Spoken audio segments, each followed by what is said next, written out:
Nah, jika Anda ingin memohon pada satu hal yang mustahil menurut manusia, maka minta dengan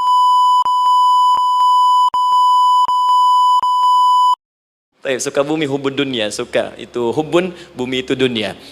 Baik. Teman-teman, Nabi Zakaria itu diuji oleh Allah. Maaf, belum punya keturunan. Dan semua nabi punya ujian. Jadi jangankan kita, nabi aja yang jelas surganya punya ujian. Ya, Anda pernah sakit, Nabi Ayub sakitnya lebih parah dari kita. Ya, Anda di keluarga belum ada keturunan, Nabi Zakaria pernah lebih daripada kita. Sampai rambutnya memutih, fisiknya sudah letih, dan menurut medis, maaf sekali, istrinya divonis tidak mungkin punya keturunan, monofus dan mandul, mustahil. Secara klinis gak mungkin, secara medis tidak mungkin. Maka Allah tunjukkan satu isyarat yang sangat luar biasa. Jika Anda mendapati situasi makhluk mengatakan ini mustahil dan sudah angkat tangan, ini tanda pertama dari Allah, langsung tinggalkan pendapat manusia, langsung memohon kepada Allah.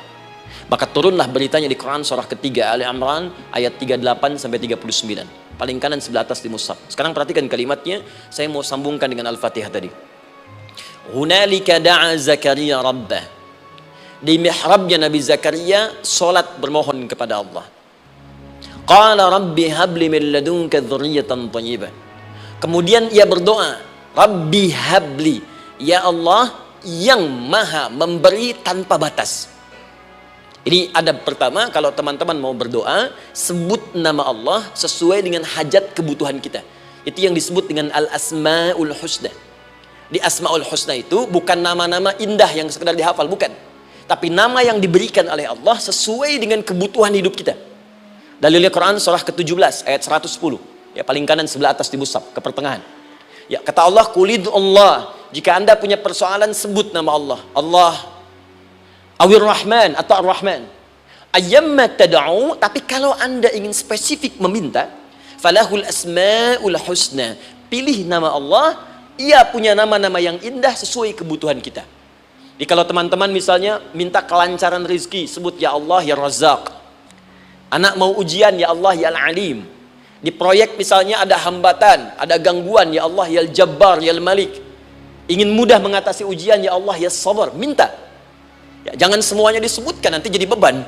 Ya Allahumma ya Rahman ya Al-Malik ya Al-Quddus ya Sabar, gitu kan? Yang tadinya nggak punya masalah jadi punya masalah, gitu kan? Pilih salah satu. Nah, jika Anda ingin memohon pada satu hal yang mustahil menurut manusia, maka minta dengan menyebut nama Allah yang memberi tanpa batas, mustahil di dalamnya. Nama Allah tersebut namanya Wahhab. Wahhab. Ya Allah, ya Wahhab. Al-Wahhab. Kalau kita rubah dalam bentuk permintaan, maka singkat kalimatnya dengan hab. Hab. Untuk sendiri habli, untuk banyakkan hablana. Rabbana hablana min azwajina wa dzurriyyatina qurrata a'yun. Nabi Zakaria minta karena sendiri yang mengalami situasi itu, maka beliau katakan, Rabbi habli, ya Allah habli min ladunka, ya Allah yang tak punya batas dalam pemberian. Mereka mengatakan aku tak akan punya keturunan. Mereka mengatakan mustahil aku punya anak. Dan aku yakin kau memberi batas tanpa memberikan pemberian tanpa batas. Aku mohon darimu saja. Darimu saja. Dzurriyyatan thayyibah, keturunan-keturunan terbaik. Innaka sami'ud du'a. Engkau pasti mendengar doa saya. Kalau pada yang maha memohon saja, maha mendengar saja tidak mengabulkan, lantas kepada siapa lagi aku mesti minta? Tapi poinnya bukan itu. Poinnya adalah ini disampaikan oleh Nabi Zakaria dalam keadaan sedang sholat. Masih berdiri dalam sholatnya. Dalam bahasa Arab berdiri disebut dengan qaimun, qaim, berdiri. Sedang sholat disebut dengan yusolli. Perhatikan ayat 39-nya. Fanadatul malaikatu wa huwa qaimun yusolli fil mihrab. Maka seketika ketika doanya selesai dipanjatkan, sholatnya belum selesai. Doanya selesai dipanjatkan, seketika datang malaikat menyampaikan, kamu dapat kabar gembira, Anda akan punya anak, bahkan namanya langsung diberikan oleh Allah, Yahya, artinya hidup. Yang mustahil menurut manusia, lahir dari rahim seorang perempuan yang divonis monofus dan mandul, kata Allah, bagiku yang gak ada yang mustahil. Jadi dan hidup dia. Kapan itu terjadi? Masih sholat dan belum selesai dalam sholatnya, dalam keadaan berdiri. Sekarang saya tanya Anda, kita membaca iyyaka na'budu wa iyyaka nasta'in dalam keadaan ruku atau sujud? Sujud. Berdiri. Berdiri teman-teman. Betul kan? Dalam keadaan berdiri saat baca Al-Fatihah. Iyyaka na'budu wa saat kita mengatakan wa iyyaka nasta'in, Allah balik bertanya, apa yang kamu butuhkan? Nabi Zakaria itu sholat dulu baru minta. Kita umat Nabi Muhammad karena keutamaan nabinya, sebelum sholat udah ditunggu. Butuh apa? Mau minta apa? Karena itu saya ingin katakan, ayo manfaatkan momentum sholat ini. Jangan sekedar kita kemudian tunaikan formalitas, tapi kita tidak mendapatkan keuntungannya. Ayo, semuanya. Dari mulai takbir sudah ada doa. Ruku ada doa. Bahkan sujud kita bisa perbanyak dalam bahasa hati kita untuk memohon kepada Allah Subhanahu Wa Taala. Jelas sampai di sini? Baik. Mudah-mudahan insya Allah doa kita dikabulkan oleh Allah Subhanahu Wa Taala. Ini baru mukaddimah, kita belum mulai. Ini pengantar. Tema kita hari ini tentang Al-Quran. Dan mudah-mudahan kita diberikan insya Allah kelancaran untuk bahasan kita. Dan topik ini insya Allah akan memberikan banyak manfaat dari apa yang kita kerjakan dalam keseharian kita. Saya mohon izin untuk melambatkan bacaan karena tadi hanya mengantarkan saja. Teman-teman, kenapa mesti Al-Quran? Apa esensi Al-Quran? Dan kenapa Al-Quran diwahyukan pada Nabi Muhammad SAW? Apakah khusus untuk sekedar dibaca? Atau ada satu nilai yang sangat penting yang justru itu mengandung nilai mukjizat yang paling dalam dari Al-Quran? Yuk kita mulai dengan Al-Quran surah kedua Al-Baqarah ayat ke-38, paling kanan sebelah atas. Disambungkan dengan Quran surah kedua ayat 185, paling kiri pertengahan di mushaf. Quran surah kedua ayat 38 dengan Quran surah kedua ayat 185. Saya mulai dari kisah Nabi Adam. Saya pelan-pelan.